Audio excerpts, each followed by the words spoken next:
Hello everyone, welcome to my Car Review 2025 official channel. I hope everyone is having a wonderful day. Before we begin, please hit the subscribe button and give this video a thumbs up. Lotus take on a 4-door electric Express wows more with its interior and comfort than how it handles. It's the second of 4 electric Lotuses in the Geely regime era of the company. We've had the Elita SUV, here's its 4-door saloon cousin. The almost permadelayed 1,978 brake horsepower Eveja hypercar is the third, then we're promised a less powerful e-supercar follow-up. But the Elita and this sleek 4-door are the crucial money spinners. Fair point, it's actually more of a liftback like an Audi A7 or Porsche Panamera. And it's a big UN too, over 5 meters long and 2 meters wide with air suspension and self-closing doors. In the metal, the Emeya's an arresting-looking thing, and definitely a head-turner. Those slender glowered running lights and the thick fins in the front air dam give it a menacing presence. Though, despite a grand total of 13 ACBC logos around the exterior and interior, you might find yourself explaining to people what it actually is. Yes, really. A Lotus. No, not like an Elise. Well yes, but and so on. When it first arrived in 2024 there were just 3 models to choose between. The base Emeya and the Emeya S shared the same 603 brake horsepower dual motor setup, with 524 pounds-feet of torque. Top of the range was the Emeya R, because what EV lineup would be complete without a sickeningly fast final act?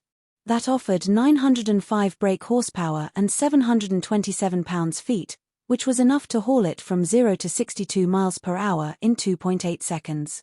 Why is this all in the past tense? Well, in April 2025, Lotus decided that potential customers should be a little more confused, so it set about fiddling with the trim levels of both the Emeya and the Elitra. The initial signs were good, with 600 and 900 monikers added to loosely refer to the power outputs. But the marketing department weren't going to stop there, so now we've ended up with a range that climbs as follows: Emeya 600, Emeya 600 GT, Emeya 600 GT SE, Emeya 600 Sport SE, Emeya 900 Sport, Emeya 900 Sport Carbon.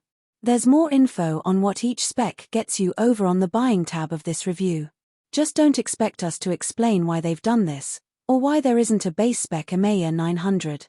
All versions of the Emeya use a 102 kWh lithium-ion battery, with 98.9 kWh of that as usable capacity.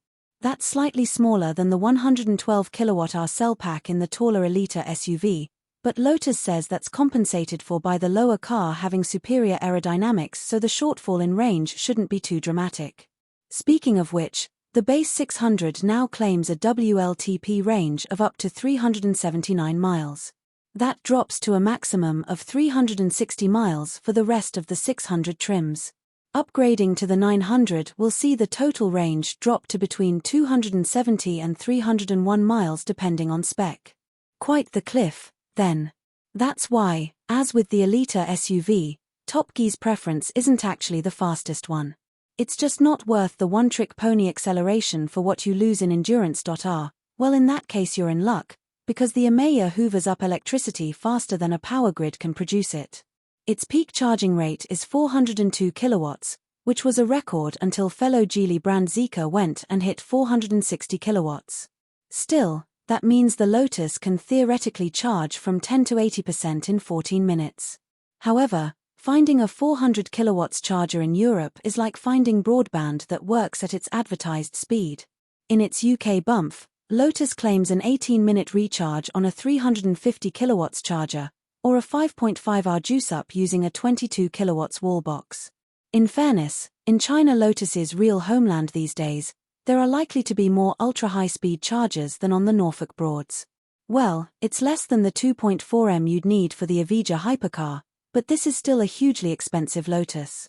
There's more over on the buying tab, but prices start at £84,990 and rise all the way to £139,990 for the top-spec 900 Sport Carbon.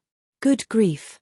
If you boil down electric saloons to one reason for buying, then the Porsche Panamera is the one you want because it's objectively good to drive. The Tesla Model S is the one to have if you prize range and dependable charging infrastructure above all else. And the best all-rounder in the world, with the greatest packaging and depth of engineering, is the Lucid Air. The Lotus Emeya's niche is comfort and interior design. That's not what we expect of a Lotus, but against that lot the Emeya simply isn't the best drive in its class. Its appeal is more nuanced than that, and actually might be one that wins a lot of people over. A connectivity-obsessed cabin rich in material details with huge tech appeal and supreme quality is something that makes anodyne EV motoring a lot more palatable. We'd have liked Lotus's take on the subject to have been more driver-centric, but EV saloons are all so big and heavy right now, it's unlikely it would have differentiated itself successfully. It's also aggressively priced. Here's hoping the range stacks up when the weather turns chilly. So what do you guys think about this update? Let me know in the comments below. And if you like my videos, please press like and subscribe for more. I'll see you guys next time.